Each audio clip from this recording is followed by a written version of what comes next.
Good evening and welcome back to the weekly Steelchair podcast brought to you on the weekly Armchair Sports Talk. Host Reece, back with another bang, loosely, and of course back with Eilidh for an all week's review show. But we'll dive in the most important question. How is the co-host doing?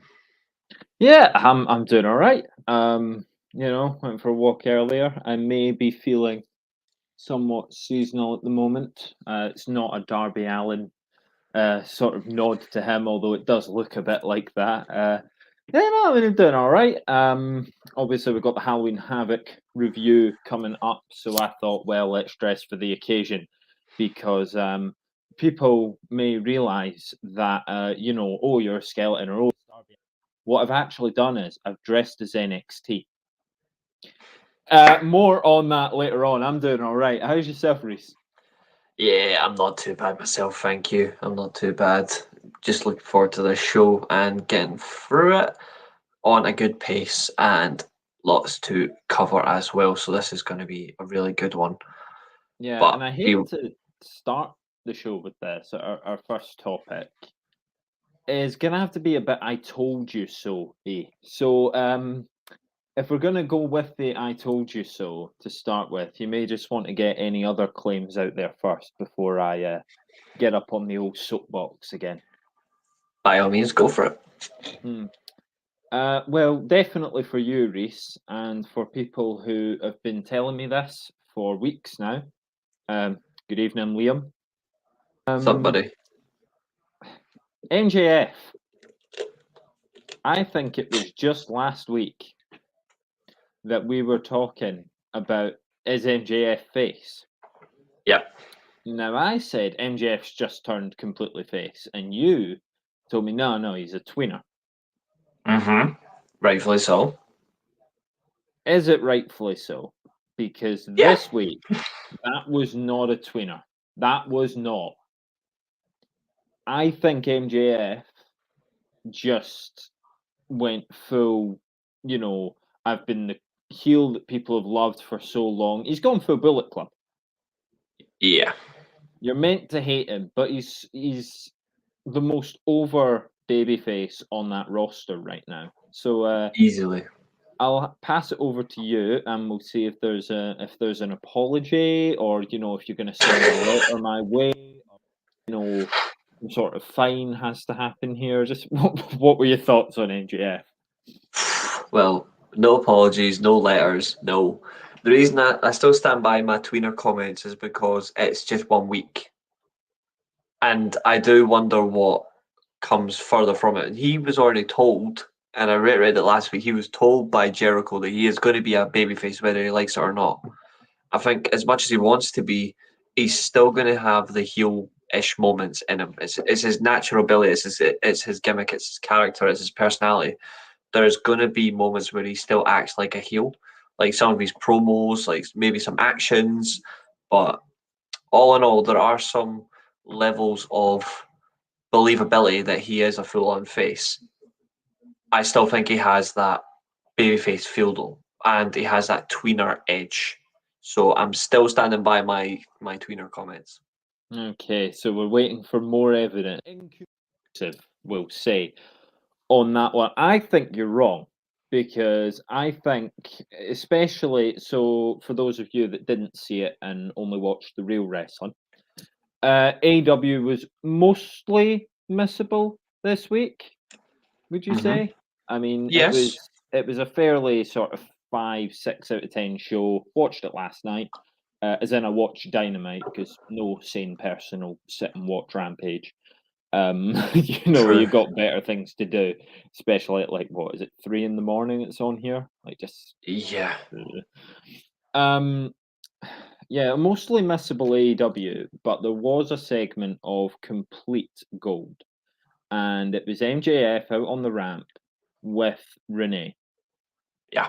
Piquet, young, good, whatever. Um, Miss Moxley or Mrs. And the interview starts, and you get the classic sort of Renee's just there holding the mic. MJF starts us off, and from the get go, he says, "I'll take it from here. Are there any devil worshippers?" And that whole arena seemed to explode in unison with that cry. You couldn't really hear boos under it. True. Now, that's strike one for he's not a tweener. Strike two for he's not a tweener, comedy. And not comedy as in like cringy comedy, babyface comedy. Mocking John Moxley didn't get a boo. It got a laugh. It got cheered out the building again. All the comments on the YouTube videos are just MJF so hilarious, MJF so right. True. There's no top comment on that YouTube video that I saw earlier that said MJF's such a, and I hate him and I want John Moxley to beat him. Whereas with Finn Balor, the tweener we're comparing him with, because it's the only natural choice. Finn didn't do comedy. Finn didn't come out and mock his opponents. Finn was an arrogant, a loud-mouthed, I'm better than you and you know it. He was MJF's gimmick before this MJF face turn. Because if Finn Balor would come out, and it's one of my favourite promos I've ever heard, they stopped manufacturing the cloth that I'm cut from. A face doesn't say that. That's a heel line. So that's how you're a tweener. But MJF was getting pops off the crowd that he was looking for. And it was delivery, and it was execution, and it was fantastic. But he's a face. I don't think there was anything remotely heelish in that. Can you disagree? Did you find anything heelish about MJF's actions? I think the only thing you could say that makes it heelish is the unpredictability. Because that's something that a character going through a change has to do. They have to make it either has to be believable and predictable, or it has to be twisted and unpredictable. And I got the latter. The reason I got the latter is because what you expect from MJF straight away is excellent delivery. And you're going to get that. You get excellent delivery every single time. And Liam, I agree, Finn Balor is my favourite Irish wrestler as well. And I love Finlay, I love Sheamus, but Finn Balor is clear of them all. Three. Oh, hang on. But like, the reason I got that unpredictability factor is it was just the way that he took control from Renee. You wouldn't get that from a babyface. It depends on the individual. Like, it depends on if it's like a Cena or a Rock, you're going to get control. But if it's like anyone else, you don't. They feed off the response. He took the control, and except that was very in AEW, where everyone does their own interviews anyway. And the only thing that I think goes against your point, sort of cut in, is just because MJF asked to have the microphone first. But that's the unpredictable thing, though. That's what I get is you would thought maybe he's going to listen for a bit and see what needs to be said. No, he just goes for it, and that was unpredictable, and I liked that. Do I see more babyface actions where it cuts out my opinion of him thinking he's a tweener? Yes, I do see it. I do see that happening. I would actually prefer, and I think you'll agree with me, I would rather he be a tweener than a full-on babyface. Oh, because because if he is a full babyface, I am worried. I'm worried because then I lose the smugness that you get from him. If he is a full babyface, there's no way he's going to be smug, and that is his best trait. Not the fact he's great on the mic, not the fact that he's brilliant in the ring. MJF is the most smug prick on the planet when it comes to his profession. No one is more smug than him. Not even Roman Reigns. And that's saying something. A completely different company, completely different level of attitude, completely different level of work. MJF is more smug than him. He loses that smug factor if he becomes a full babyface. That's why I don't want it. That's why I want him to remain a tweener. Or even if he just dips back and forth. But does he become a full babyface and he adds something different to his game? That can certainly happen. I just don't want it to happen.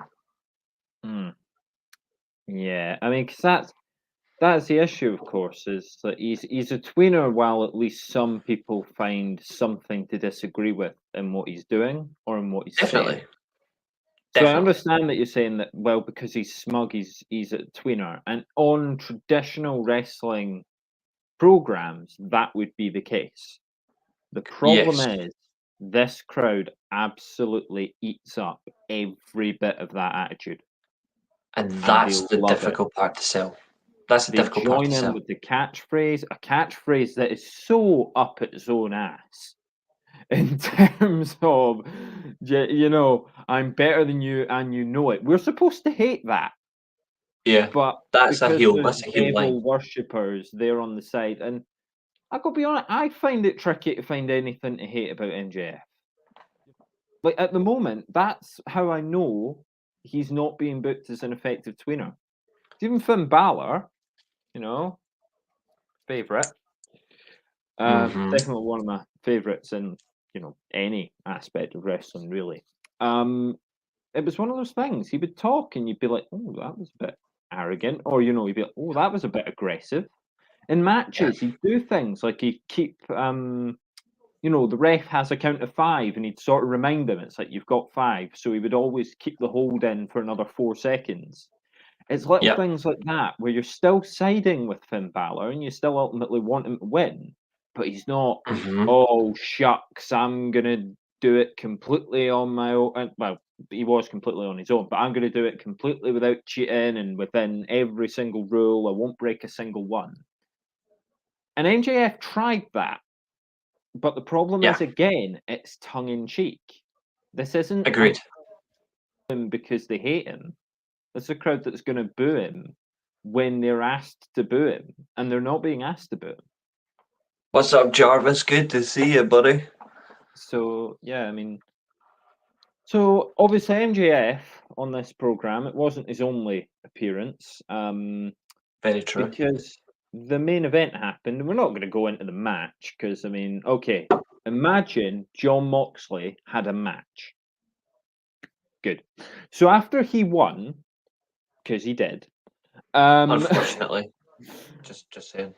John Moxley is attacked by the firm. Now, what I probably should have mentioned before is after the MJF interview, it's sort of interrupted by Stokely Hathaway. That's his name. And he comes out to sort of ensure MJF, don't worry, we'll make sure that John Moxley's absolutely fine for that title match, hinting, of course, that the firm are going to attack. And MJF, another thing where it's like, if he was a tweener, he would think about it. If he was a tweener, he'd be like, yeah, and they tried this at the end. But he just balls up right away.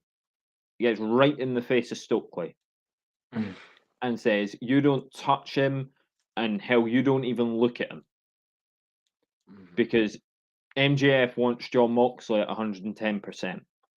Yeah. So that's his words, not mine. So That's after true. this, you know, John Moxley, you know, Stokely Hathaway storms off. So then after the main event, John Moxley's celebrating, and lo and behold, he's attacked by the firm. Now, one thing that wasn't pointed out on commentary, but was really easy to see, was Stokely Hathaway saying, I do what I want. Sort of the defiant heel that he is there.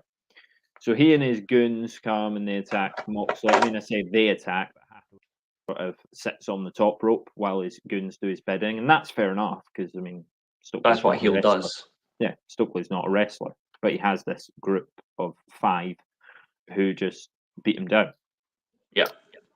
And then MJF comes down, but he's conflicted on the ramp. Do I help? Don't I help? And he sort of does that. And then he goes to leave back up the ramp, but he runs down anyway, and he takes his medicine because the firm beat him up as well. Yeah. So now MJF has been seen to be protecting John Moxley and was put through a table and, you know, beaten half to death as a result of that. There's nothing tweener about that. No, and I agree. I still agree. But I still reiterate what I said at the very start, and that's the whole plethora of where this character goes. It's still 1 week.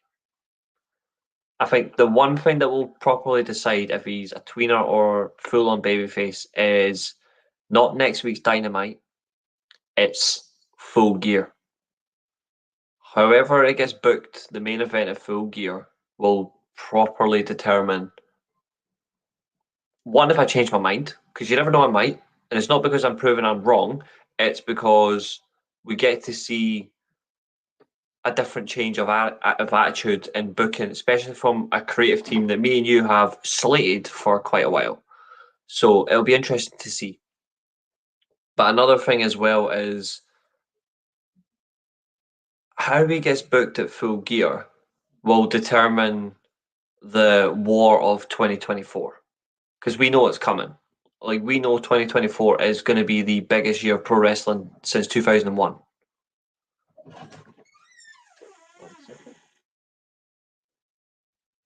Could very well be.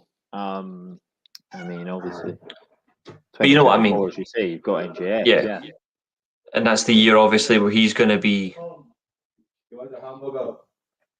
Okay. It's going to be a big year. Sorry, I was just getting asked to order my brother dinner. But yeah, it's the big year. Like, it is a massive year for pro wrestling in 2024. Yeah, of course, Jarvis. Of course, we can give you a short recap. So what we're discussing at the moment is whether I'm right or Eilidh's right about MJF, whether he's a babyface or a tweener, where he dips in between babyface or a fledged heel, or he's a mix of both. I'm still under the full impression that I think he will still maintain heelish traits, but still act like a babyface tweener. Whereas my brilliant co-host is now under the full and entitled impression, which I am fully acceptable of, that he is just a good guy.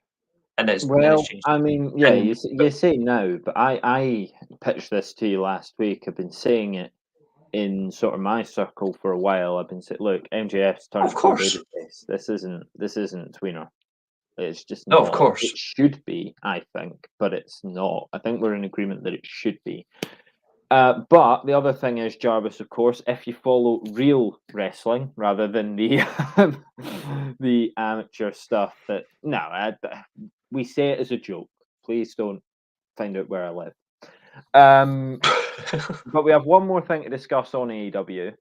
I don't even think it's going to take us very long to discuss it, because there was another major talking point, which was the Elite. Oh, yeah. Yes. Now, you know my opinion of the Elite. You know I love the Elite, but I hate the bullshit behind them at the minute. Like, I hate that part. You know that. But it was great to see. It was great to see Omega back. It was good. To be fair, it was good to see the Young Bucks back. I still have my personal issues with the way they were acting, the involvement with Punk, Ace Steel, Khan. For all that, I can never forgive them for that. But what I can at least forgive is at least 3 top talents are back now in the ring. And I want to see, and I still stand by, I want to see them stripped of that EVP status. They need to have that taken off them, either by their own choice or by someone else. That needs to change. But it's at least good to see that they are now back fully in the ring. And I'm glad to see that, because Omega is still top 5 talent in the world. That's not going to change. But he's still a dick. The teaser was interesting, though. I quite liked it. What did you think of the promo video, actually? I don't know what point they're making. I don't know if they're making any point. That's the thing. Well, you know, it's like. Well, the little teaser, for those of you who watched the other stuff, not this stuff, or just missed this, they basically think Infinity War. Good point. But they Thanos snapped the Elite out of different moments in history. So it was like, what if Kenny Omega never won the title? And what if the Young Bucks never won the tag titles? And What if they were never trios champions, which they may as well not have been because they held it It for a lasts long. day. Yeah. Well, for 3 days maybe. But yes, there was all this sort of Thanos snapping. It was like as close as you could get without Marvel suing. Because rather than it being dust that they sort of crumbled to, it was almost like burned out of existence. hmm Um, You're and extinguishing then, the flame that is the elite. yeah, yeah. And to me, that seemed more like something that you would do if CM Punk was coming back. And we know he's not. We're about Yep, his contract has been bought out. Yeah. 99.9% sure that that is official. It's been bought out, and CM Punk's done. Good. And there's rumors. Nobody's gonna like it, but there's rumors he is potentially in talks to return to WWE. I can't see it, but I'm sure that is. We could probably get an hour and a half out of that on its own. I think I know where he goes though. I think Yeah. he goes to Impact. No, they don't have the money. I hope he doesn't go, but he's been there before. I hope he doesn't go to Impact because Impact are doing really well, even though they brought Billy Ray back. But it's nice to see Frankie Kazarian going for the world title, even though I kind of didn't like the fact that he's already using option C already. Fuck you, Austin Aries. I wanted to see Kazarian get a proper long title run with the X Division title, because he could have elevated more stars, but that's not going to happen. So, but I do think he could end up at Impact at some capacity. But it'll be difficult I because how don't much money know that Punk because wants. Like, because I think we've established now CM Punk came back for money. He may yeah, have had that pleasantry-filled promo at the first dance where he was like, "Oh, I've missed you, and oh, I'm here for you, and I'm sorry that I was away, and boo-hoo, cry me a river." he could go Japan. And then he just, like he causes more commotion, more upset, annoys people backstage outside of the elite. Because there were clearly enough people siding with the elite on this one that it's Far led too to many. CM Punk getting kicked out. I mean, the fact that it even built to a brawl after a press conference, something so amateur as that, something so just So toxic. backyard wrestling about it, Yeah, and you know. incredibly toxic as well, which me and you Yeah, did so not CM like. Punk is an incredibly divisive figure. I've said it on the channel before, and Mhm. he will only Yep. come back to a wrestling promotion when that wrestling promotion pays him enough. So Impact's about to stumble across a big bag of money. WWE's about to get someone they don't need, or Yep. CM Punk's done, and that's really all I can see happening. I think the one good thing about Impact though is Impact aren't like what they used to be. They've had a great past couple of years of booking. That obviously, in terms of like top talent, mid level talent as well. The mid card is doing really well. Mid. Oh, sorry, not that mid. But what they're doing is they're not overly paying talent for big contracts now. Like only the big stars are going to get like the guaranteed money. Like Josh Alexander, rightfully so, is the top guy. He's Yeah, absolutely brilliant. He's brilliant in the ring. He's brilliant in his promos. You've got like Deonna Purrazzo, for example, big contract for the women's talent. Mickey James still in a big, to a degree, big talent contract. Chelsea Green has now left. So that's going to free up some money that's going to go towards hopefully a good female talent that they can replace her with. They don't need to really replace Chelsea Green because Chelsea Green is shite. Deonna Purrazzo was carrying her, and I will stand by that. The fact that Deonna Purrazzo is not going to WWE, it's Chelsea Green is embarrassing. So if you break your wrist, Eva Marie might call you. Who knows? perhaps.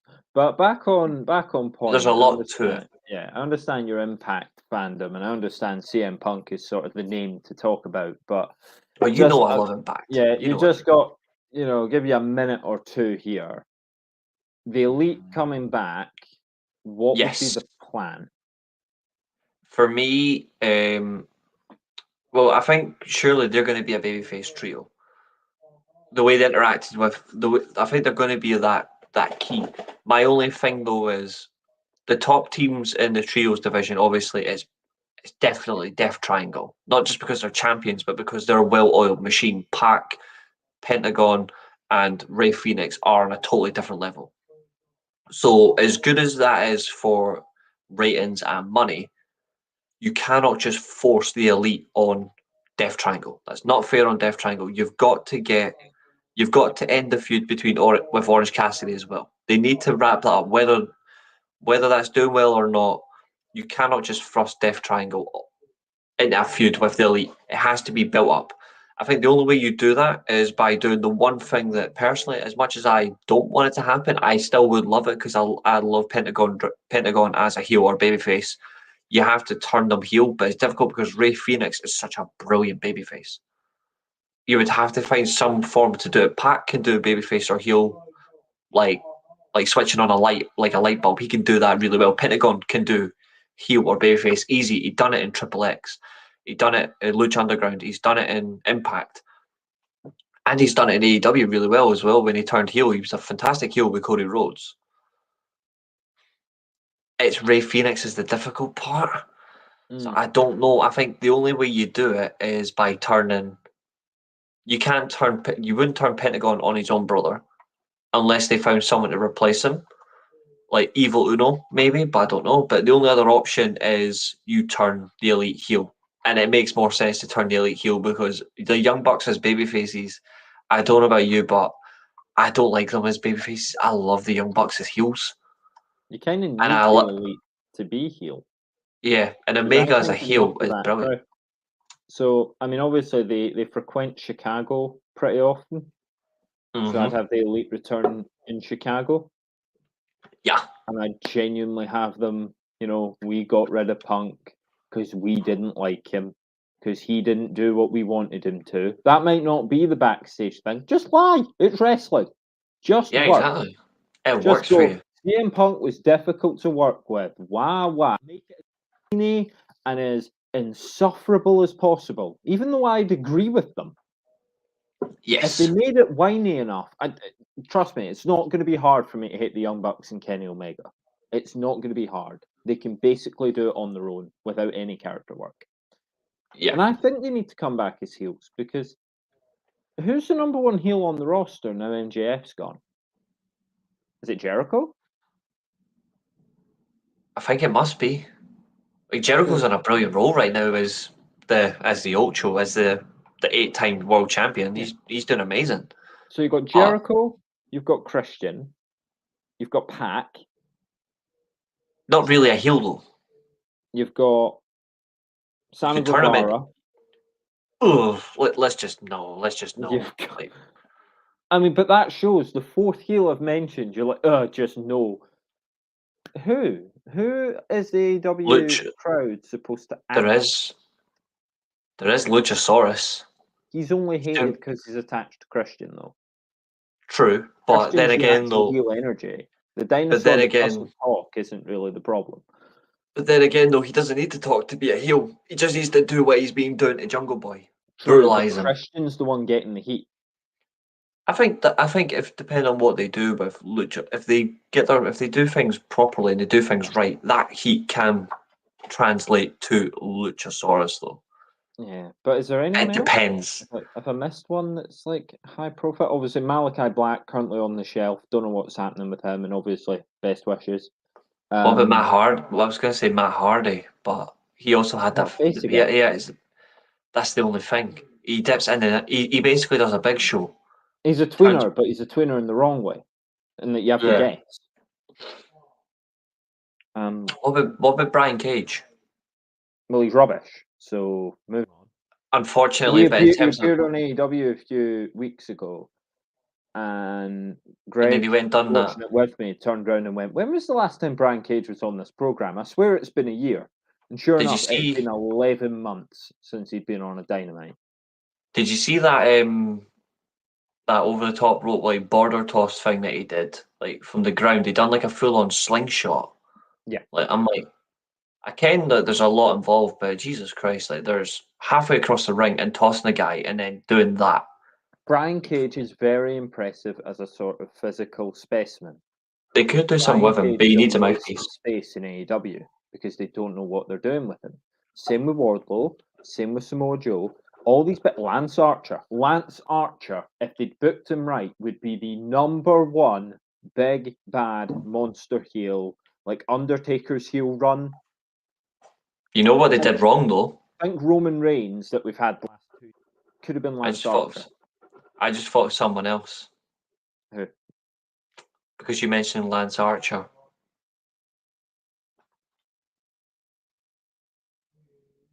Really? I mean, he's just come back as a face. I know they got it so wrong. So basically, I love what Sean we're Spears. saying- I love Sean Spears, but he is Yeah. not. He's not a good babyface. basically As a what we're heel, saying he's is deadly. the Elite have to return because they're going to, but they have to return as heels, and that way there's at least a heel Kenny Omega. There's at least someone Yeah. of that main event caliber who's actually a heel. What's the status? What's the status with Andrade? Probably next time he sees Sammy Guevara, he's going to hit him with a car. I don't know Good. in terms of his contractual stuff, but So I'm just thinking, like, it was he could Rush be. posted and Jose, Yeah. and it was things like it was a pleasure working with you. So I think he's just been quietly let out the cat flap, if I'm honest. So I don't think we'll be seeing much he was more an of amazing- Andrade on AEW. He was an amazing heel champion on NXT. Yeah. I loved his The work thing as is, they could split up as any champion. one of the myriad of tag teams, and you could have a heel Keith Lee, you could have a heel Swerve, and they'd both be Ugh. more convincing. They'd both be more convincing than the list I've just read, where Chris Jericho's the top of it. To be fair, that's not a bad thing if Chris Jericho's the top heel. Yeah, but he's in something else. If he's the top heel and he doesn't have the Ring of Honor World title, that's fine. If it's all leading to Jericho going, well, the Ring of Honor title and the AEW title have to be on level pegging, so I'm going to combine them. Okay. I think they need to hurry up and get the Ring of Honor shows going, because I actually don't know I don't know if you agree on this one, but I'm actually, obviously in terms of Ring of Honor and AEW, we both like them both. But I do not want the Ring of Honor stuff back on AEW. I know they own it, but I want to see the Ring of Honor shows back up and running, because I want to see Jericho actually get good ratings for the Ring of Honor show. I want to see Ring of Honor's crop. I want to see basically how does Ring of Honor pan out as a show versus AEW. Yeah, is it I want to see Jericho move. Is it the smaller talent roster that makes it better, or reportedly, is what I've heard, is Ring of Honor just the place Tony Khan's taking the people that he can't really fire? Yeah, because I think they can do something with that if they actually bother. Because I, as much as I would like to see him stay on AEW, I want to see Chris Jericho move to Ring of Honor. Not because he's bad for AEW. He's not. Chris Jericho in no way, shape, or form is a problem for AEW. It's just they need to get the ball rolling, and what they need to do is they need to get Ring of Honor television back up and running with him versus Claudio. Get the main event, see what happens. Because it's still a brilliant program. Seems to be but what it's they're changing building out. to. Seems I'll to tell be you that another thing. Yeah, seems to be that they're building to another sort of Jericho Claudio Yeah. clash. So, and another great thing actually I was telling you about in terms of Chris Jericho right now as a heel, that pile driver, and of all people, that pile driver on Jerry Lynn. Yeah. Of all people, brilliant. That is a heel move. That is the difference between a good heel and a brilliant heel. Using a pile driver on the guy that actually uses it as a finisher. Yeah. But you saying that has just reminded me that, remember a month ago when MJF hit Tony Schiavone? Yes. Now full on babyface. Anyway, we're going to drop the AEW chat there before we spiral further. And we're going to... See, I think I actually want to pick it up before we tear it down, Reece, because I gave you the order, and of course, well, we discuss it. We do.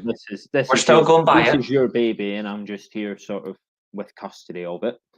But because I trust you. Yeah, but I gave you the idea that we needed to talk about Halloween Havoc. Yes. Do you think we'll get 10 minutes out of it? I can gladly give it 10 minutes because only one or two matches the whole night I was happy with. Yeah.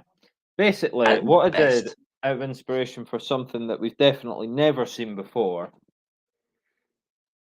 is I'll just let you know where I felt. So are we going to heal Halloween Havoc or are we going to hurt it? And we're gonna have to hurt it. I'm afraid we're going to have to hurt it a lot because this was interminable. This was an awful show from match 2 to match 5. So bad that I didn't watch match 6. And it's such a shame. And you're going to regret it because, if anything, you could easily just go back on YouTube after this and just rewatch the main event. 23-minute match. I could. You could, and you'll be fine. I tried to get it on the network last night, but they've changed the app for the network, and you can only rewind 10 seconds. Sorry, fast forward 10 seconds at a time. You can just go down the drop down and select each match. No, but that wasn't there yet. Like I tried this last. You don't have it. The drop down wasn't there. It was just. All right. Okay. I could fast forward 10 seconds at a time, and that was it. But anyway, Halloween Havoc. Well, we'll start with positive. Wesley, new North American champion, as it should be. We're happy to see it. I think as well. You know everything that happened with Nash Carter. I suppose people thought, well, they might just release both Lee and Carter, but they didn't. They backed Wesley, and there was a nice sort of storyline. Probably the only good bit of storytelling they've actually been doing, where Wesley was sort of down himself. Yes. And, you had that vignette, that long walk across the beach. I remember he lost the match and he went out and he threw his phone into the car park and he was just so frustrated. And he looked ready to give up, ready to quit. And then the North American Championship qualifiers came around. Mm-hmm. Ended not quite as planned because Wesley qualified after Tony D'Angelo was hardway concussed, I think, or was it his leg? Something happened. Yeah, that's right. And he couldn't continue. So Wesley went on to the match, and the ladder match was between. Oh God, I've now. It was Wesley versus Carmelo Hayes, Oro Mensah, Von Wagner, and Nathan Fraser. Von Wagner, that was one I was missing. Boring Von Wagner. And Nathan Fraser, who's very entertaining, and I can see big things coming for Nathan Fraser. I don't see big things coming for Wagner really at all. I thought this ladder match was a ladder match. I would have given it more time if I'd known what was following it, because I would have given that no time. Yeah, 19 minutes, 17 seconds. This match went on. Could have easily had 30, 35, 40 minutes, and it would have been better than what we got instead, because match number 2 kind of hurt me a little bit, because I've always liked Apollo Crews. He was awful in this match. But this was terrible. Casket match between Grayson Waller and Apollo Crews. So we do have to give them, one heel, because they didn't book an eye for an eye match. I had one major hurt moment with this one. Go on then. Well, actually 2. One, the wrong result. Should have been Grayson Waller. Crews has got nothing to get out of this one. And second of all, Apollo Crews has just completely turned himself into Muhammad Hassan. If anyone knows what I'm talking about, they'll know exactly what I mean. I don't know what you're talking about. Okay, I'm going to get off Google Images then, and I'm going to show you.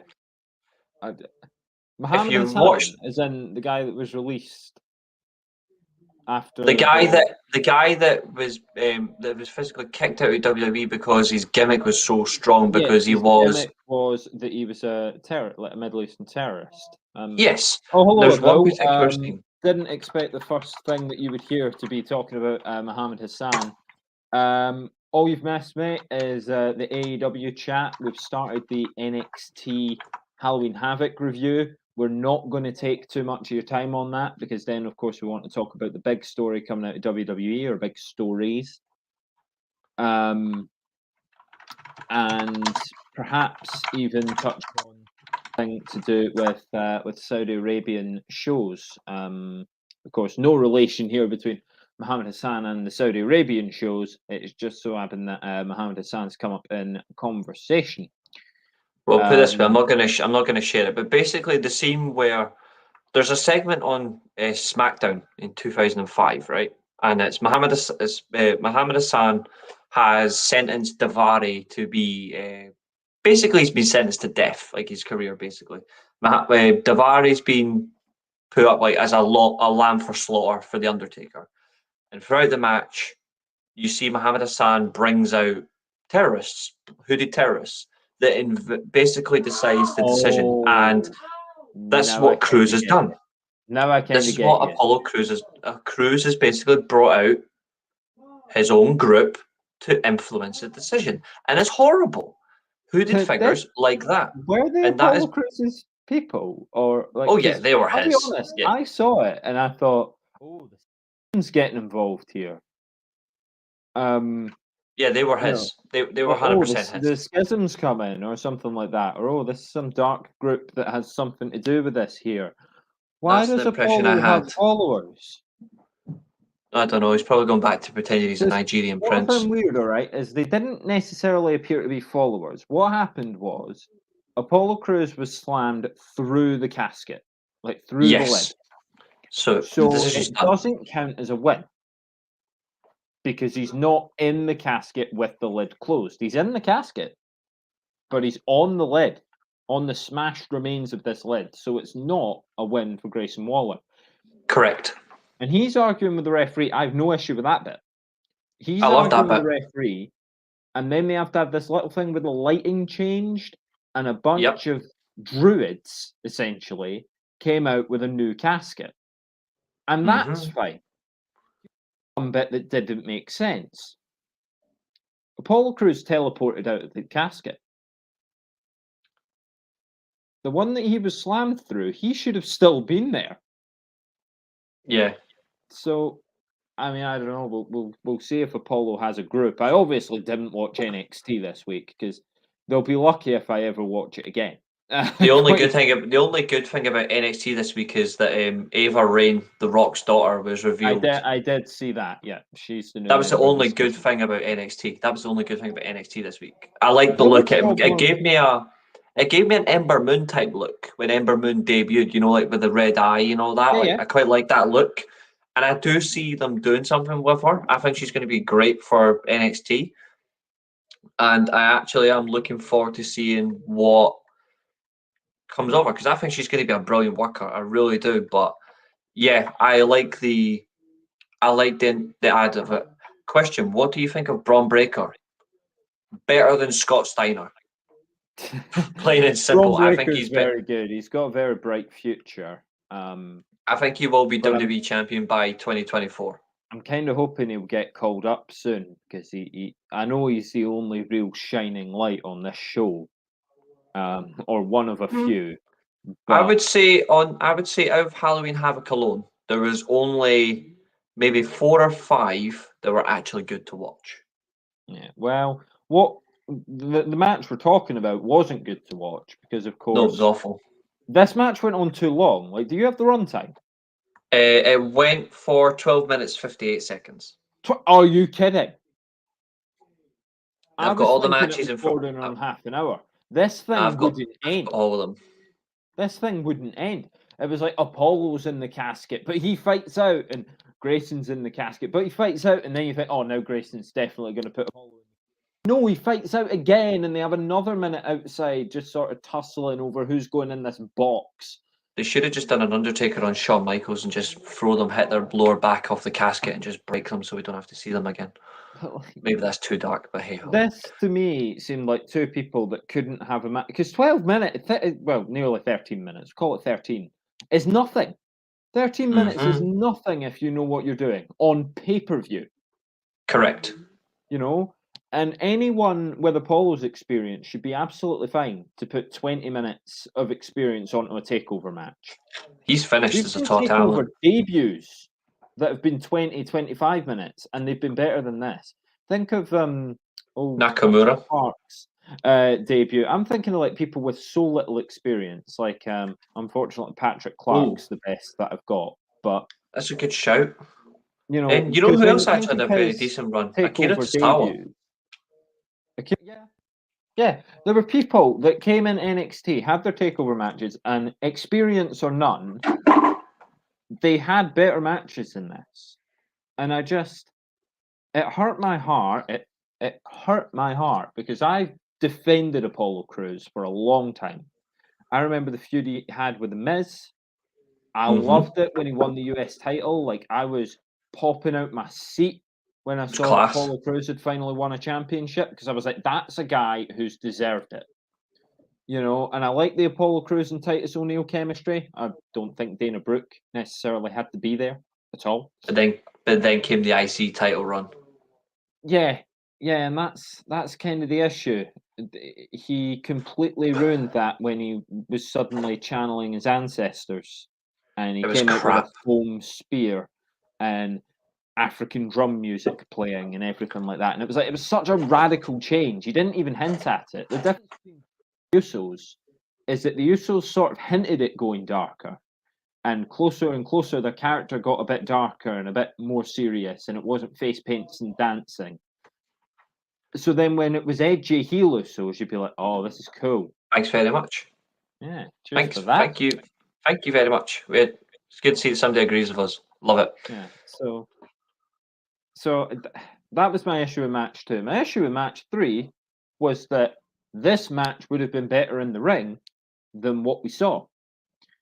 Because I don't know if we're counting this as match 3 or match, but I'll be honest, I don't remember when this concluded. So I assume the match you're talking about is Perez versus Cora Jade. No. Which one are you talking about? No, I'm talking about the one that started in a castle or a haunted house. Dexter Loomis's haunted mansion. Mandy Rose versus Kaylee Ray. Oh, that was totally different. That was your co-main event. But it was the second part of the show that we saw them arrive at the haunted house. That was just a load of nonsense. Which is it seemed to be the exact same haunted house that Dexter Loomis bought Cameron Grimes in. He is great. I agree with that. I agree with that. So but he's finished.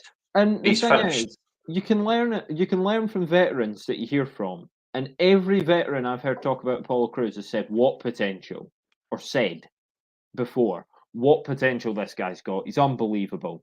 You know, give him NXT title, put him on the main show, give him a mid-card title, see what he can do with it, build him up to the main event. And instead, they sat on it, they did what they do. They sat on it for so long that we lost interest.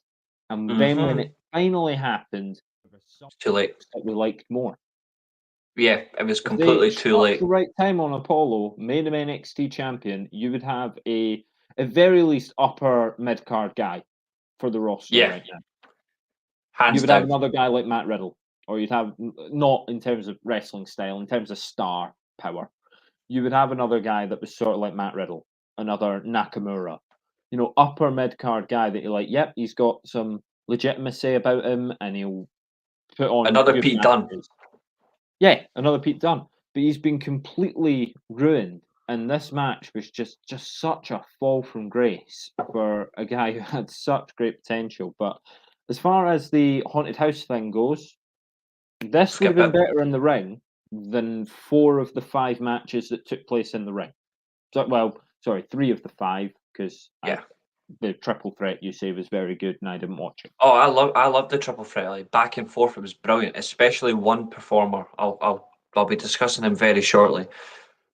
I admit I was disappointed by 2 matches. I was disappointed by Julius Creed with the ambulance match, even though he actually won it. I was very disappointed because I thought I would have expected more from him, and I was disappointed by the Mandy Rose match because she's obviously just broken a year as champion. She's had a brilliant run. I think 2021 didn't end well for her. 2022, she's went up a level. Yeah, she has went up a level. This match went completely downhill, and it's ridiculously bad for her. And I was a bit surprised that Cora Jade actually took the pin as well in the Weapons Made Wild match. I thought Roxanne Perez maybe would have taken the defeat. I thought Cora Jade as the heel. The match we've barely mentioned is there was a Weapons Wild match between Cora Jade, and I genuinely forgot it happened, Reece. I genuinely couldn't remember this match happening. But Cora Jade won. Too. So she lost. Cora Jade Perez won, yeah. See, that's how much I remember of it. That's how. Why wasn't so Mandy bad. Rose versus Kaylee Ray a 20-minute match on pay-per-view or a 15-minute match on the network PLE or people call it. Yeah. But I don't know why why they had to give it with didn't Alba they just Fire. do this in the ring? Because what happened instead? And if the haunted house was like, oh, toxic attraction, they're at the haunted house and they've been trapped, and Mandy Rose is going to have to do it without them. If that's what they were doing, fine. Yeah. But then toxic attraction just came back. Yeah, we got an opponent as well that actually didn't really do anything. I mean, Mandy Rose doing 7 minutes with Alba Fire. I don't Keep mind calling Alba her Kaylee Fire, but Ray because I mean, like, you know, yeah, but still, old it's habits just die hard, meh. etc. Yeah, but we'll skip all that and we'll go to something that actually was worth watching. You can rewatch it yourself when you get a chance. That main event, Yeah, you'll have to G, take the mantle here because yeah, I like didn't. this match back and forth literally tested Braun Breaker as a worker. It tested him in terms of a storytelling absence, like aspect in terms of like how could he cope as the big strong champion if he's absent for say 3-4 minutes of a match? How could Ilha Dragunov and JD McDonough cope with just them two going at it? And there was one moment that sums up so well. Ilha Dragunov is ripping Braun Breaker apart, goes for the win. The referee is about to hit three, and JD literally comes in and grabs the ref by the arm. And I mean, full on grabs him by the arm and stops the count. At that point, all the momentum shifted. Like JD as well, he takes Ilha Dragunov is going for him outside the ring, and JD delivers a standing Spanish fly using his momentum against him. And it's still giving you the aspect of what is going to happen with Breaker. Is Breaker going to retain?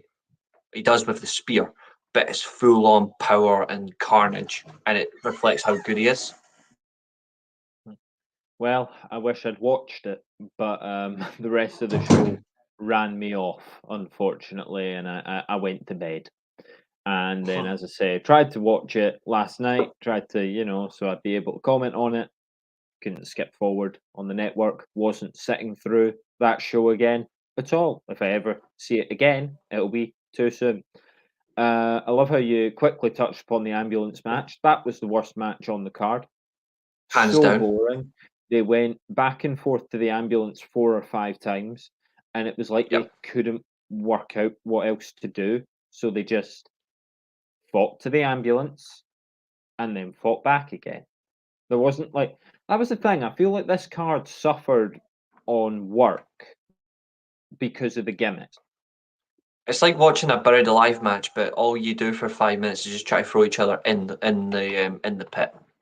Like that's how crap it is. But yeah, I'm gonna let you ram. Like since you said it was the worst match, I'm just gonna be a couple of minutes. I'm gonna let you batter, and I mean go full swing, batter the ambulance match as much as you want. I will be a few minutes. Okay. All good, Reece. Well, firstly, I agree. Ilya Dragunov, special, absolutely. I mean, if you've seen, if the people watching have seen any of the matches against Gunther, I believe it was Walter at that point, but those matches really special.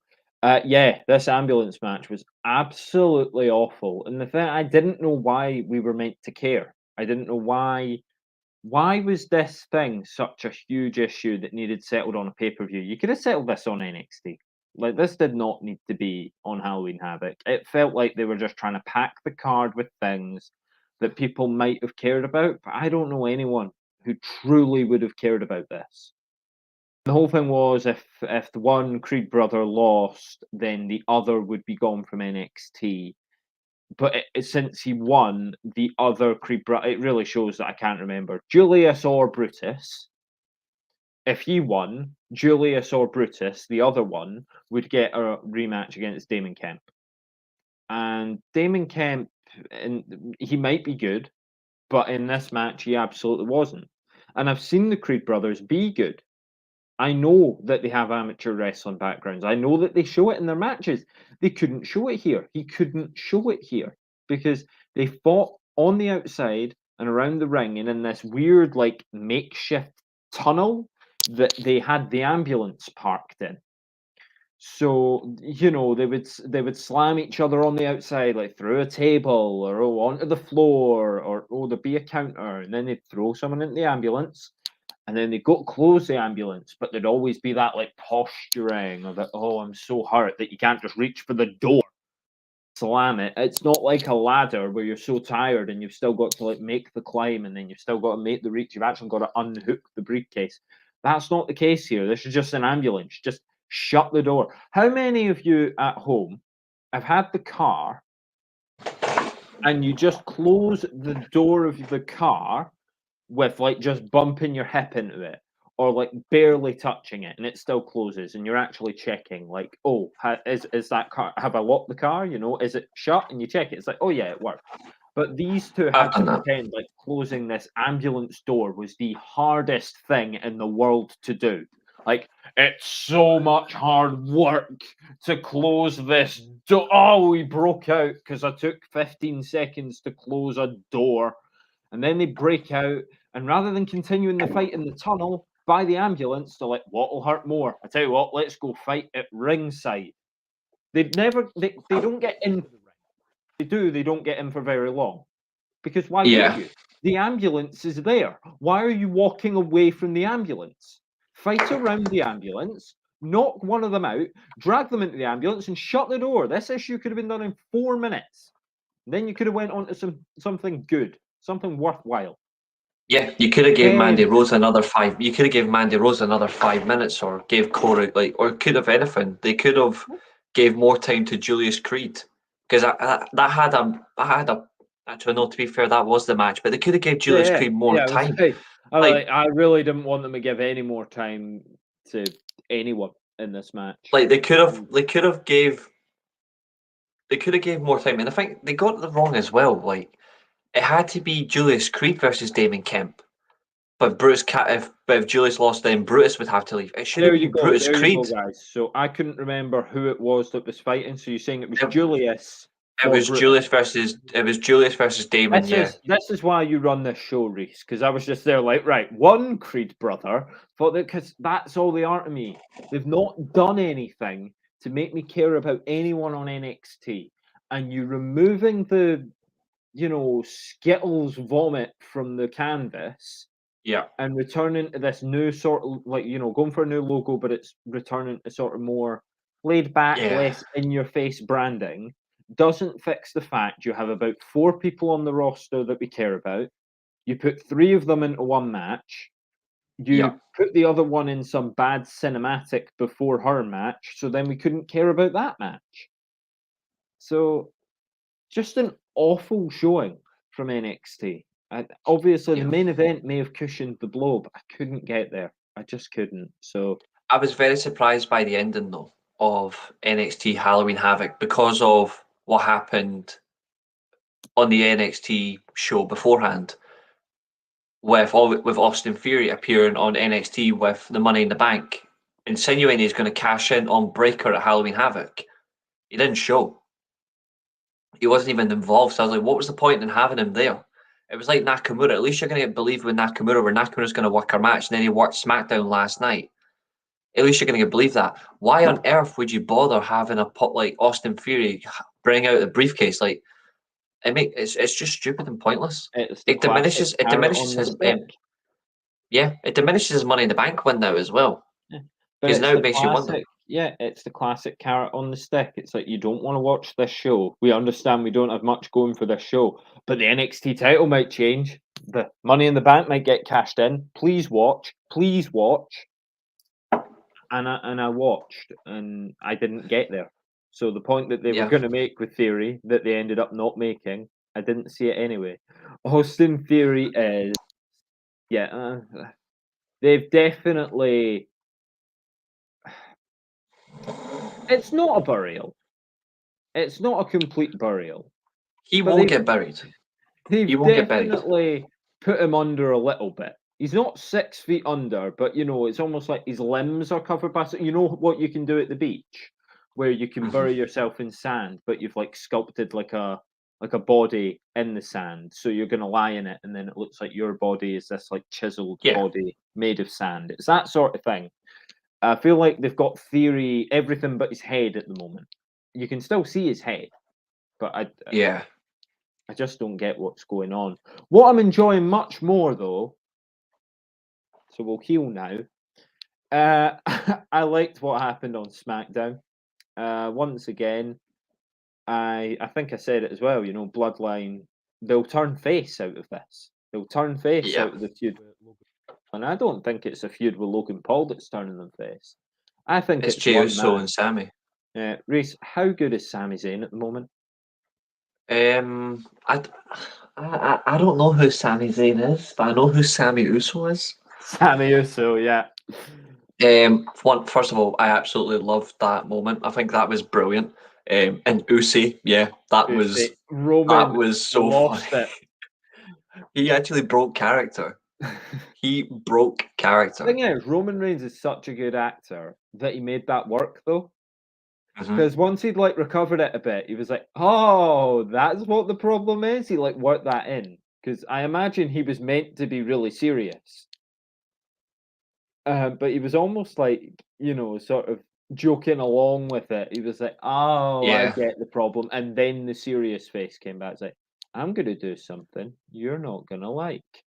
I'm appreciating that more of Roman. I mean, I used to like Roman years ago before I got, and I've already said this before, months back. I said what changed for me, which didn't happen with Seth Rollins, is Roman Reigns was thrown upon me, and I hated that, and I just lost everything about him that I liked.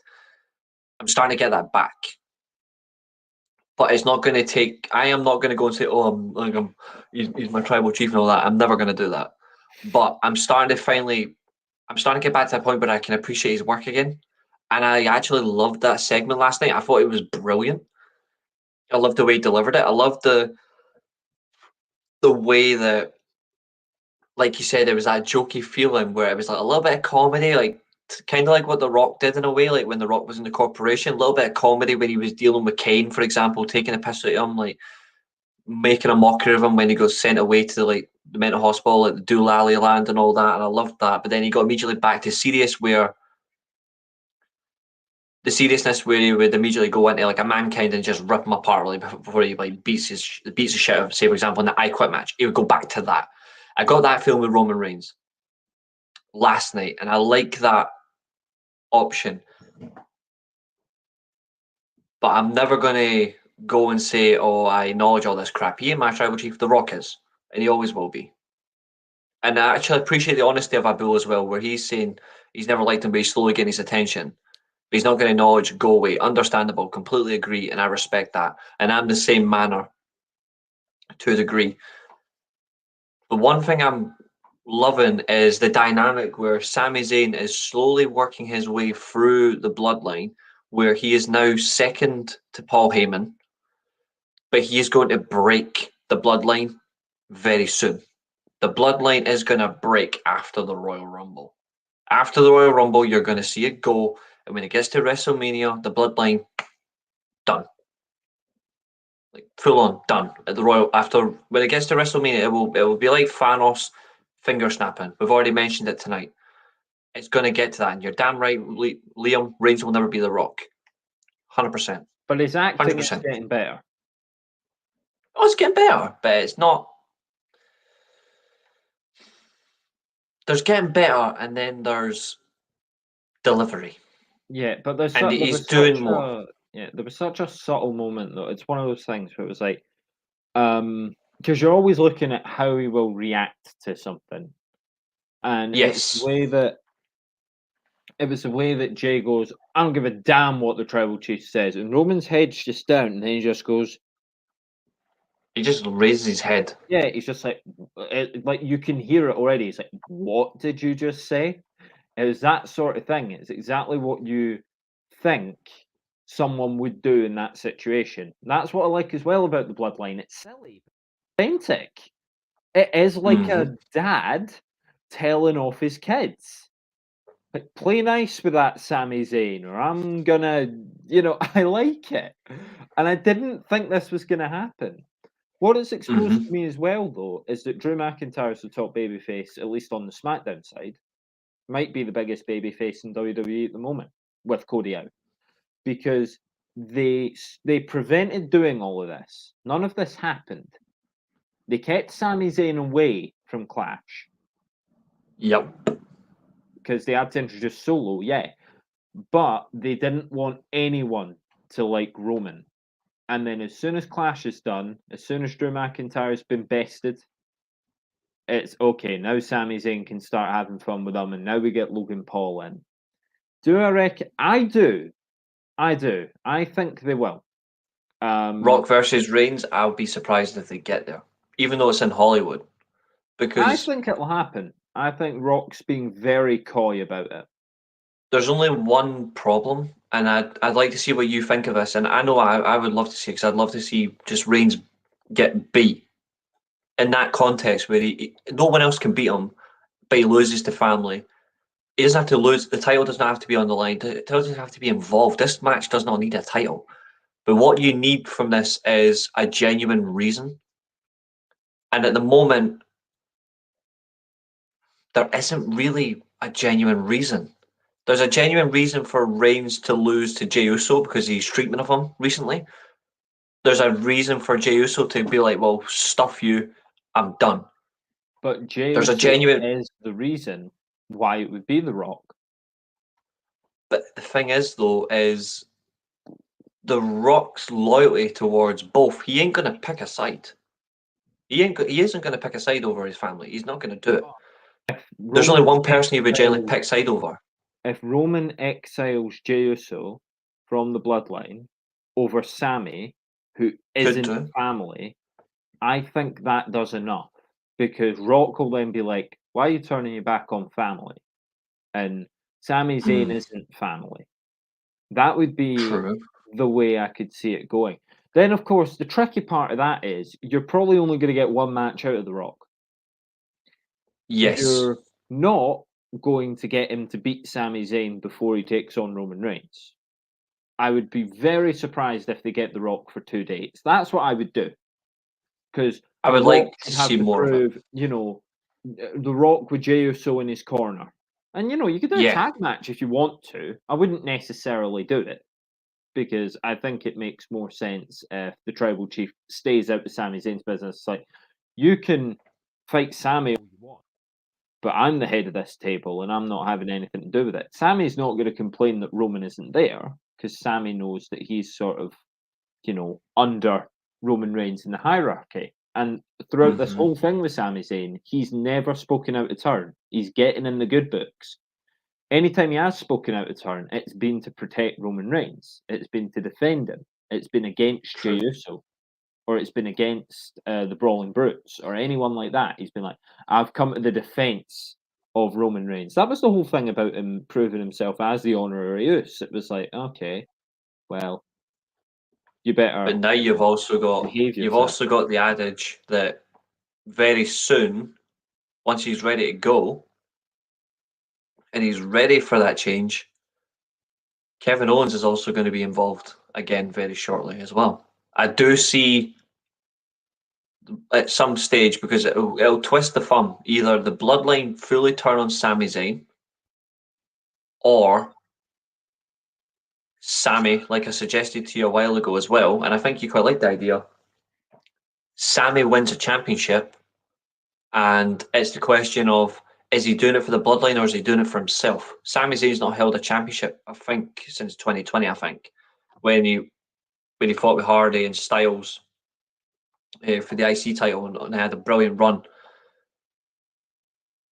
He wins a championship, and obviously it's all about staying in the Bloodline. Solo's recently won the NXT North American title. It got taken off him because he was never involved in the match. Pretty stupid stipulation, like how it works. But then it makes you wonder, well, he's supposed to be looking out for the Enforcer. The Enforcer should be winning the championship. So why is it the former honorary Uso, now it's Sami Uso fully fledged, winning a championship? It will then get to the point where Jey Uso was like, well, I was right all along. He's doing it for himself. The other thing you're missing there is that Jey Uso is potentially replaced by Sami. Mm-hmm. And you get Sami and Jimmy Uso. And they're the Usos. Exactly. And that's my thinking. And Abu has pretty much wrapped it for me. I do see the titles changing hands. I do think Usos are not going to lose the title. They're gonna break the New Day's record. That it's clear as day. Like they're the brawling brutes. Like for as good as they are, they're not taking the titles off them. I do see the Usos losing to Sami and Owens, and I think that would be a brilliant way to go because I know the New Day have been they've been a great tag team as well. The great amount of times they've been champions. The brawling brutes, they have been a very good team, but when you generally look at it, only two men in the entire group are actually worthy of being in holding a title, and that's Sheamus and Pete Dunne. Well, Butch, but I can't wait for him to actually take that stupid name off. That's it. Only two of them are believable. Reg is okay.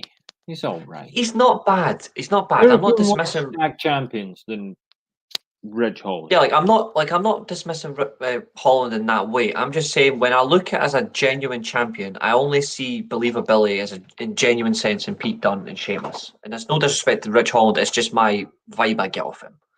But he works really well in the ring. He works really well. Sami Zayn, He's Kevin of Owens. course got the unfortunate caveat of, I mean, he was the guy that injured Big E, wasn't he? Reg. It was, yeah.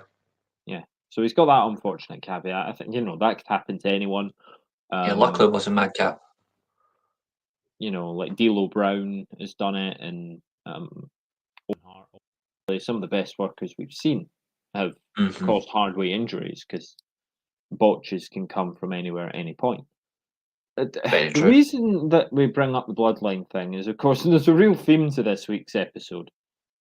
With the Bloodline turning face, and it pretty much all is across the board apart from Jey Uso.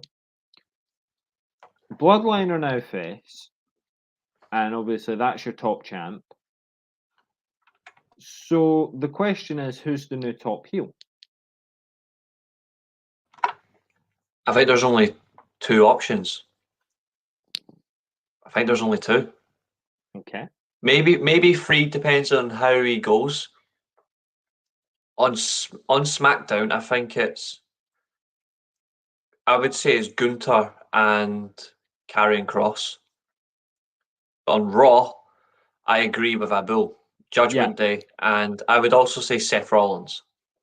But it's hard because Seth Rollins because he's basically like Bullet Club heel. Exactly. It's like, that's the hard part. Boo! But your song's cool and we like you, but boo!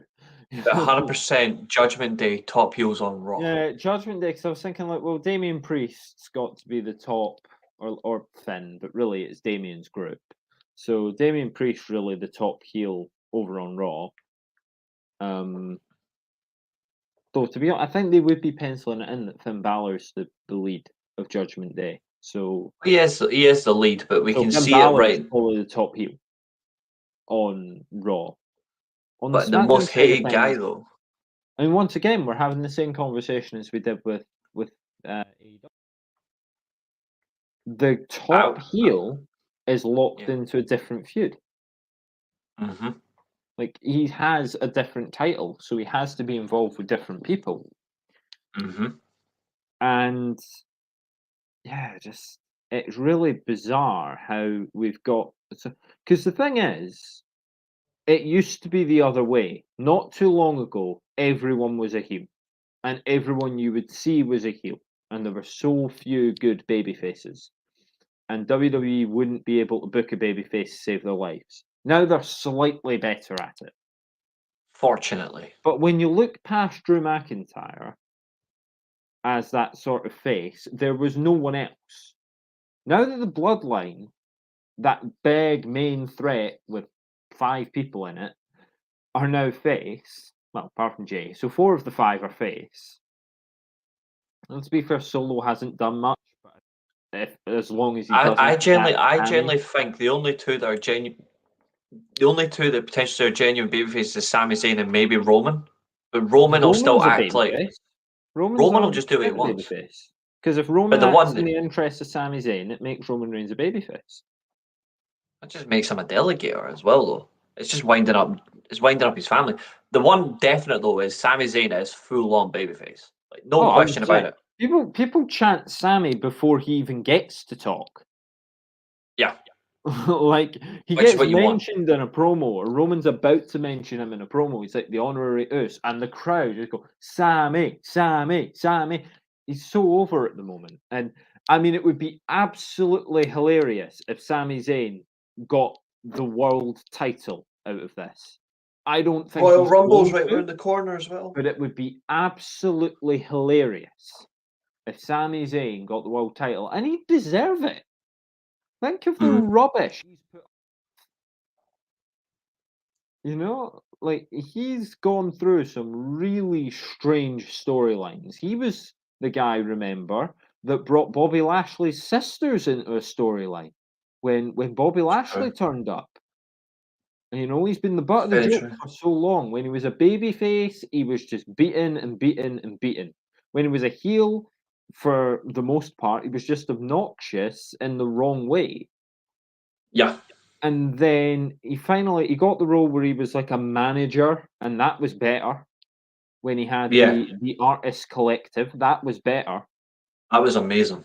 And now he's sort of morphed the conspiracy theory thing. That was great. I loved that, yeah.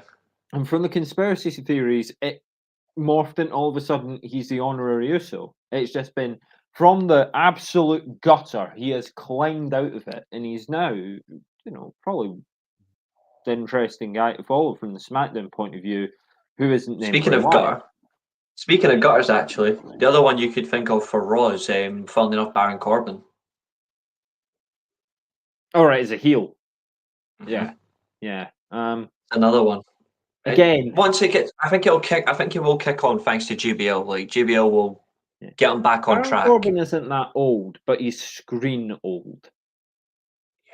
Like, he's been around for so long. How can we miss you if you don't go away? Sort of Yeah. old. So it's like Baron Corbin's involved in this next bit. What's the basketball score? That's kind True. of the I'd love to see. attitude. I'd love to see one guy come back as a full-on heel and just get going again because he's unbelievably underrated, and that's Bobby Roode. What do you make of that Bulls plan there? I love it. I just have Reigns one problem gets with it. dethroned, but the twist of it, Jey Uso was working with Sammy all along. I love it. I just there's just one problem with it, and it's the last line. Twist of it. Jey Uso worked with Sammy all along. It makes No, so what much sense, though. I would, but then that makes you wonder what is. It makes you wonder what else could also be done. Like, for example, like they go to acknowledge each other, and Sami Zayn just clocks him with a steel chair. No, He tries to say, I think together all along. You know what I mean? Like they tried to do it. what could happen, Sami Zayn could win the Rumble, and you're right about Bobby Roode is brilliant as a I love heel. Bobby Roode. He's one of my Well, all-time favorites. when he comes back, he could very easily. But again, I don't Give him think the we US see him. title. I don't think they see him at the main event heel level. Only Triple H would see him as a WWE champion, and rightfully To be so. fair, I think Apart from me. I think his NXT championship run showed what people really thought of him when he had the belt and when he was sort of the main event. It was like mid card, you're like, oh, he's a good guy for the mid card, but when he was NXT's champion, there people were quite lukewarm on it. Yeah. But no, I think that plan makes sense. I don't think it's what they'll do, but it would make sense for Sammy, win the Rumble, and then he's like, oh, and it'll be the greatest honor ever to, lay down and allow the tribal chief to continue his reign against me and things like that. Everything like that, and then, Jay's like, oh, so now you've got to the point where your honorary Uce is your opponent, but Roman's like, Sammy will be fine. Sammy's been fine all along. Sammy's never disobeyed me. Sammy's never gone against the tribal chief. So I Yeah. have no doubts. And then all you have to do at WrestleMania, Roman's like, just go, what are you doing, man? Lie down. I'm going to pin you. I don't want to hurt you. You said this. And Sammy's but because the crowd's chanting Sammy, he's like, no, I won't do it. That's where you've got the turn. That's what It'd be I would do. interesting to see. I don't know where Jey Uso really factors in in that. They do need to get. But they need to get Roman back. They need to get Roman away from the Usos, though. Not because they're a bad group. It's they need to get it back to testing the waters of loyalty to the Inoue family. And another thing as well, another factor we've yet to mention, but see how he does it, because he done amazing with the whole issue with Lesnar and Reigns himself, is the Paul Heyman factor as well. Who does Paul Heyman side with? Does he side with the Usos, or does he side with Roman Reigns? He sides with the tribal chief. Absolutely. You Paul never Heyman's know. a bootlicker based on this. Paul Heyman's always been a bootlicker, whether it was Brock Lesnar's boot or now Roman Reigns' boot. So he will easily, he has to True. side with Roman Reigns, because the whole thing about Paul Heyman is he's afraid of getting his ass kicked. And that's been the whole thing throughout his entire run. And every time, every time someone would grab him, anyone going up against Brock Lesnar would grab him, he'd be like, Brock, come and help me. It's like, oh, Brock, save me, Brock. He's like a damsel in distress. There is a lot from it, though. It'll be interesting to see the dynamic. Paul Heyman siding with Roman makes more sense. And because then on the one, you've got Solo, who could be undecided. Because, no one really... Solo just seems to want to hurt people. I think you could hurt them both. I think you could hurt his whole family. And just leave Sammy alone. I think you could. Because if anything, he doesn't have the problem with Sammy. Sammy's not done anything to the family. Well, Solo was Sami Zayn's tag partner 2 weeks ago, yeah? Mm-hmm. It's Roman's attitude towards his brothers. It's his brother's attitude towards his cousin. Sami Zayn, if anything, has always just done the one thing he was told to do. Ensure the safety and... Well, definitely ensure the safety of Solo and ensure Solo gets exactly what he needs. If the Usos were to turn on Roman, or Roman was to turn his back on Usos, he's not turned his back on Solo. He's just turned his back on the tag team he feels is not behind them anymore. Sammy's caught in the middle because he's obviously decided he does not want to take the cheap way of losing or the embarrassment of being forced to lay down. But then again, would Solo's ambition be, well, that's your treatment of Sammy, that's your treatment of my brothers. How are you going to treat me in the end? You're still world champion. I might just said, you know what? I'm coming for your titles now. In fact, if this is how it's going to be, then fine. That's if he doesn't lose to Sammy, as an example. There's so many interesting dynamics, but the one thing that I love to see, I want to see the jealousy completely explode if Sammy does, in fact, win a championship, because that'll decide his future and will determine the future of the Bloodline. Does jealousy kick in, or is it greed, or is it appreciation for, yes, you brought something back to us? That almost a philosophical point to throw your way here. Didn't expect to be getting so deep on a wrestling chat. Do you think the reason we can't see anyone as a proper heel anymore is a result of age? Like, do you think there's kids that are watching, like we were before, who would say, guys in the chat, absolutely get involved, whether, if you're young, in the comments, type it in, let me know. Are we the people that are wrong here when we can't find someone to genuinely hate? And we see the tongue-in-cheek in it all. Are there kids booing this? Would be my question. I actually think you're right. Because it has to be the only answer, right? It can't be they're not booking a villain. There has to be someone to hate. I think you're right, because look at the only person right now who is in WWE who's got unbelievable heat, that even before he speaks, or even if he's in the ring or the arena, he gets immediately booed. There's only one guy right now. Yeah, Dominic Mysterio.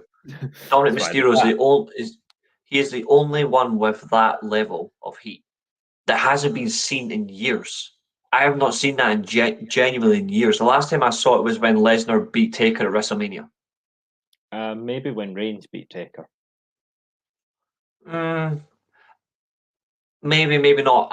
That was but Or when horrific in terms of Elias made that Seattle comment. true. That's heat like I've never seen. But it is hard to determine. And that Bill's coming in straight away. You're right. Heels these days get more cheers. Like right now, heels are basically the Steve Austin of 1996, 97, the NWO.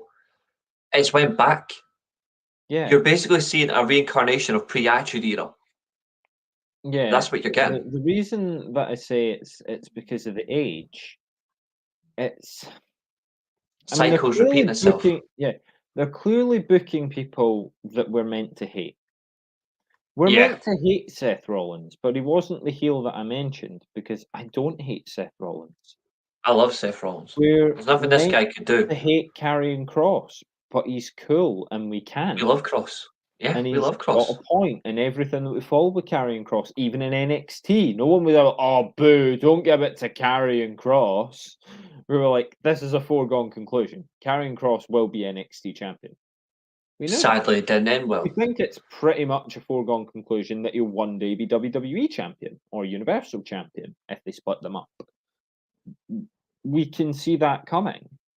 Yes. And the reason it must be us. We must be the problem. Us older, not even really that old, you know. You may look 90, Reece, but you're not that old, and couldn't resist it. And of course, I'm only 22. I'm a spry young Yeah, chick myself. Yeah, I'm 25. I don't count my chickens. I just count my souls, all the ones I've taken. But no, yeah, I agree. I think it's just the maturity of wrestling fans. Maturity of wrestling fans has changed. Like this isn't the 1980s anymore, where Ric Flair could literally do 4 chops, work 60 minutes, and pin Ricky Steamboat using a roll up, and you genuinely see crowds rioting. This isn't the 1990s where Hulk Hogan has turned on everybody and he's turned his back on the fans and just says it's a new world order of wrestling. This isn't 1999 where The Undertaker is literally trying to carve open Steve Austin's chest. Like, it's no longer that anymore. Like, it's gone. Like, that feeling is dead. Or, in fact, I'll even go one further. This isn't the 1970s where Bruno Sammartino has literally been clocked with a steel chair by, of all people, his pupil. Like that's gone. Or smashing a coconut over the head of Jimmy Snuka by Roddy Piper. It's dead. Genuine heel. Like you, right now, if you ask any pro wrestler, do you want to be a heel or a babyface? They're going to ask you, what's a heel right now? But you're again, spot on. We're the issue there because there are people doing heinous things in every company. There are people. That's also a good point. Publicly traded. That's a good point. Awful things like, Matt Riddle got curb stomped into the steps. Yeah. We still didn't boo Seth Rollins. We cheered. Yeah, we've seen people we've seen car crashes.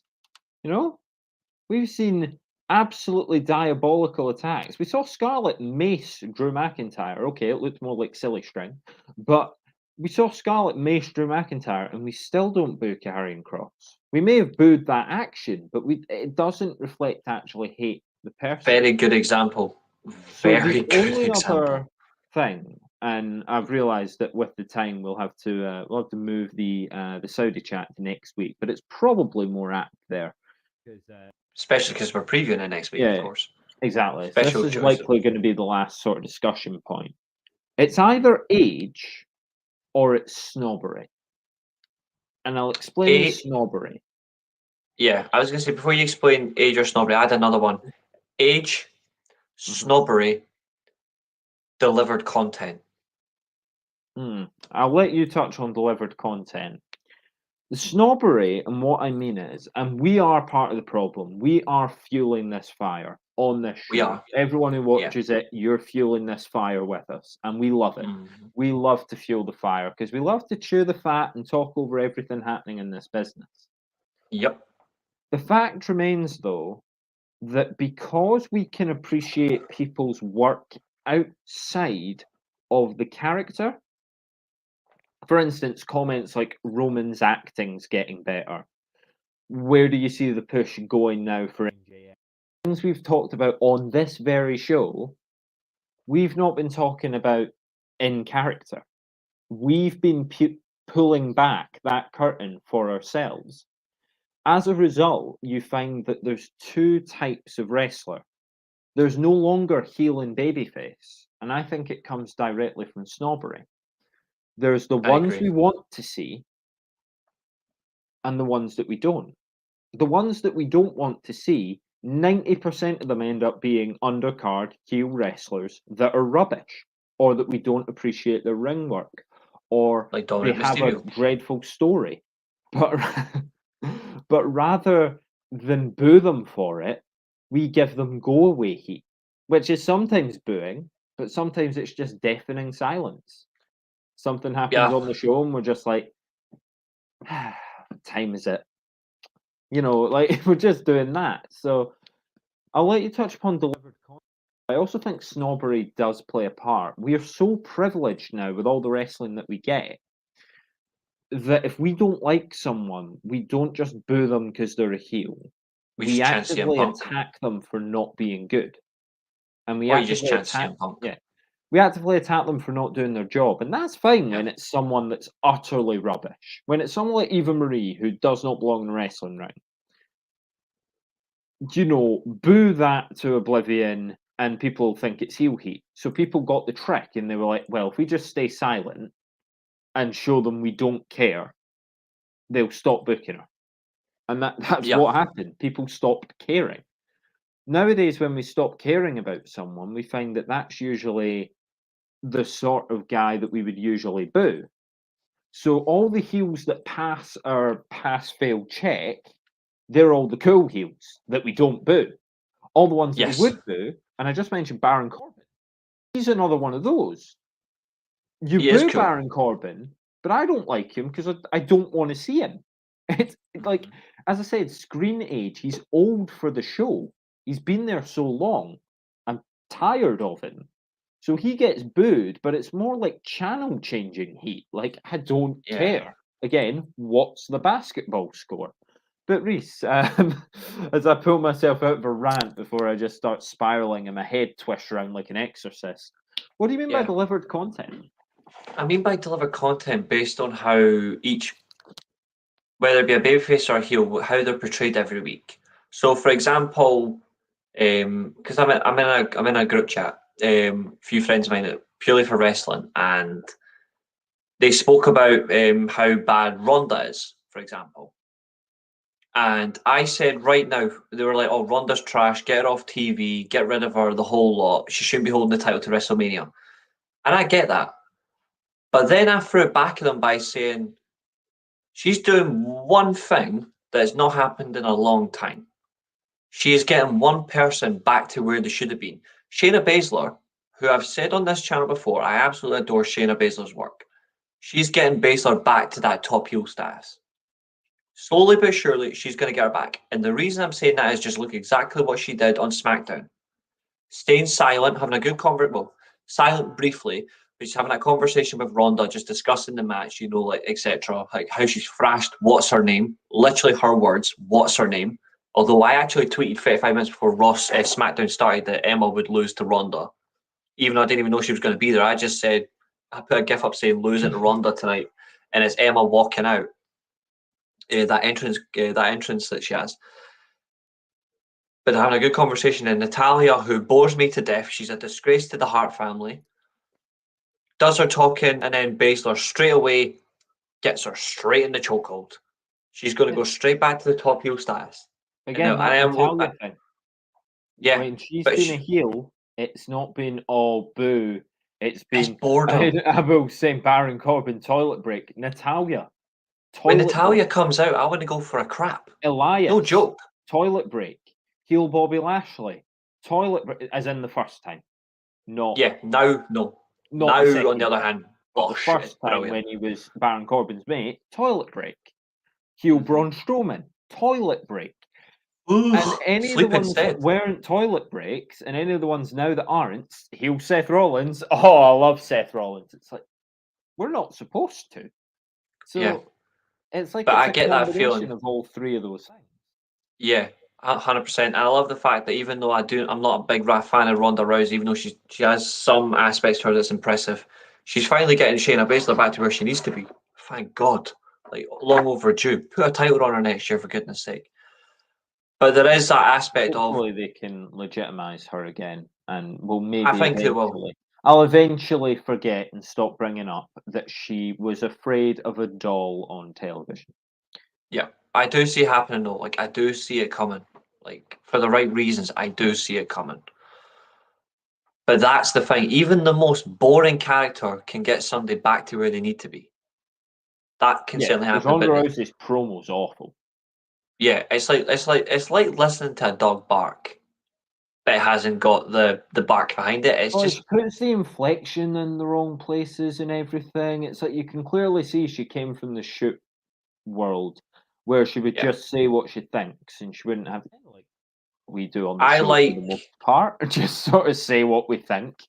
yeah. That seems to be what Ronda does. Her delivery isn't anything, you I know. think there's one good way to describe Ronda Rousey from a shoot sense. And now I love this guy, so this is not a fair slander on him. It's just an honest comment. She wants to be like Kurt Angle, but she's more like Ken Shamrock. I like Ken Shamrock, I but that like is the that. exact feeling I'm getting. I That like is that. generally what Ronda Rousey is. She wants to be Kurt Angle, but she's more like a Ken Shamrock. Couldn't And agree I more agree. with Abel's comment there Yeah, I about want Asuka back Asuka. as a champion as well. Thing is, yeah, I want Asuka back, but I mean, Asuka has been Doesn't great need to be a champion. as a face. She'd Yeah, also be a really good heel. yeah. The one thing I suppose I'm wondering is, you want Asuka back? Was she injured? She was in the last I saw her. She was in that team with Bliss. Is she hurt? Yeah. Ah, okay. Well, best wishes Bliss to needs Bliss needs a heel Asuka as well. as well. Bliss needs a heel turn as well. Oh, She's a absolutely. good Yeah, we heel. need we need we Like, need sorry, to she's a build good baby face. us back. She's a good baby Absolutely. face, but she's an amazing heel. Yeah, no, she's so much better as a heel. And I think, if you look at the rumors circling, I'm surprised it was Emma, if I'm honest. I thought for sure that was Charlotte Flair. I did tell you wouldn't. I did. Maybe Ronda's gonna have a few open challenges and it'll lead to Charlotte. Yeah. But I did tell you though last week's You show it did. would not be You Charlotte. did. There's your I told you so. So my I told you so is MJF is a full blown babyface. He's not this tweener. Your I told you so is that Just Charlotte because it's a wasn't yeah. going to turn up. But I think that's as good a note as any to end after, admittedly, quite deep discussion. Unless there's anything you'd like to add. If not, you can take us on. No, nothing really that I can add, although we have gone for now 1 hour and 38 minutes. Fantastic stream we've had tonight, ladies and gentlemen of the chat, the weekly Steelchair community. We do appreciate everybody. Also, as you can see, it's still in the top right hand corner. It's the lovely Steelchair design that I designed for our show. It's going to be in every single podcast. I do have Acknowledge it. Exactly. I do have one thing, obviously, for the viewers. Obviously, next week is Crown Jewel. We didn't, unfortunately, get a lot of Crown Jewel this week, but I'm going to ask this now to the live chat. I'm going to offer this up to the live chat now, and we're going to get your opinion on it. Crown Jewel kicks off at 5 o'clock next Saturday. So I'm throwing this to the live chat, and we'll see if Ailey's up for it as well. Do you want a preview of Crown Jewel, or do you want a Crown Jewel watch along? I'm up for it. I've already done WrestleMania like both nights. I'm happy to do another watch along. But I would also, if you'd like to, Ailey, do it with me. Or I'm happy to do either. Yeah, no, I'm happy or to we either do the give you best a thing. watch along. Yeah. Yeah. But what we can do as well though is in the background, I'll have the worst preview show going on mute, but talk over it. So we'll be the preview show. Or we just go live as Crown Jewel is going live and we discuss our point of view cover by cover. but it looks like Crown Jewel preview and watch along would be cool, but I may be working while you do watch along. That's okay, I believe you are, but you can certainly try and get the day off, you know. Yeah, Just I kidding. think a watch along makes sense, and you've been pinned again. No, see, Reece only gets pinned when he loses a quiz, which is just about every week. He's not had one for a couple of weeks, so maybe one will come up next week. But yeah, no, I'd be right up for the Crown Jewel watch along. Hopefully, I mean, it's looking like quite a fun card. We'll preview it because it makes sense to preview it. And then jump in. Yeah, One big show, preview and watch along all at once. I've never been on a watch along, so that'll be a fun experience as well. Let's go for that. Let's do it. And who knows, we might preview, we might do war games as well. Who knows? Either way, we'll definitely discuss it, but watch along sounds good. I'm definitely up for it. I think there's a lot that we can discuss as well. Don't even have to stay up for it. So that's very true. Easy peasy, you know. Let's do it. Depending on who's around, I may even be able to get Mr. Positivity himself in on it. Potentially, I don't know. We'd be in the same room if that's happening, but I'll find out because it might be that he's just not able to watch Crown Jewel. Greg, if he's up for it, if Greg's up for it, for new viewers, Mr. I'd be more than happy to have him along. Is Greg, my brother, a very insightful but mostly negative voice. No, he's great, and obviously I'd love to have him along. Yeah, Buckets pod. If you're into your NBA, that's obviously up here. He's featured on that with Tim and Rachel, as well as, of course, all the stuff for that Diddy team in Manchester that Reece does a lot of the content for, as well as Keane, who, none of this is possible without Keane. So we've got this good group across all the sports, and we've really got all your sporting needs, so long as you're into one of the ones that we cover. Absolutely, and I completely agree with that, 100%.